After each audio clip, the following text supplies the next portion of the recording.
When you decide to learn art, and any subject really from scratch, without guided learning from a teacher or mentor, you have the world at your disposal when it comes to material pertaining to whatever it is you want to learn.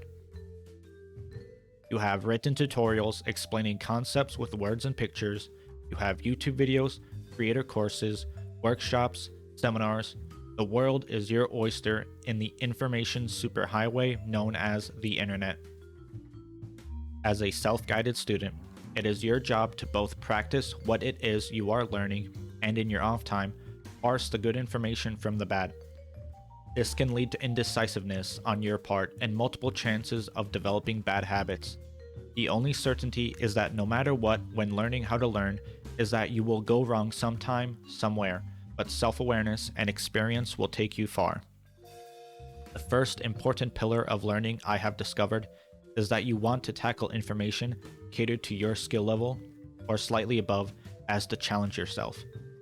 You can't grow if the information you are choosing to practice and absorb is too easy, neither will you learn if it is too hard. Kind of like Goldilocks, you have to balance it just right in order to learn effectively. Too easy, you will grow bored. Too hard, you will grow frustrated and give up. It needs to be challenging enough to induce a certain amount of frustration and effort, while still being reasonable in understanding and execution. A second important pillar is that you will have to tackle subjects outside of your comfort zone in order to find what suits you best and to discover new things. For instance, in my first year, I ignored learning perspective entirely and left it for the back half of that year because I found it annoying. But after a couple of months of dedicated studies, my skill and understanding of art leveled up immensely. Learning is both dedicated effort and experimentation. Lots of people ignore the latter half and remain stagnant in the former. Always strive to improve and always experiment, even if it may not interest you. Who knows what may come of that effort?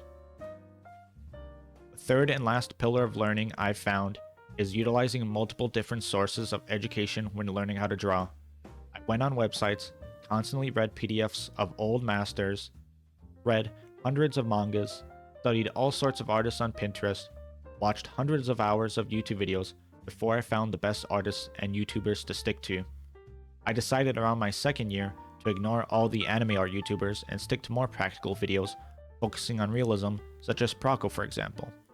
I've done a video on the artists I've deemed extraordinarily helpful in my art journey, which I'll link in the description. The point is, get your hands on and pour your brain over all sorts of materials, new or old, and create your own index of artists and instructors, tailor-made for your own learning. You cannot avoid absorbing bad information and developing bad habits. It is a fact of this world. There is no one that started their path to learning completely flawless. With enough awareness of these three pillars, you will not entirely avoid, but at the very least, mitigate the bad information and foster a more healthy, stable learning process and foundation needed for learning. Think of your mind as a gate, and you are the gatekeeper. Thank you for watching. Thank you for listening. Hope everything goes well on the learning journey. Goodbye.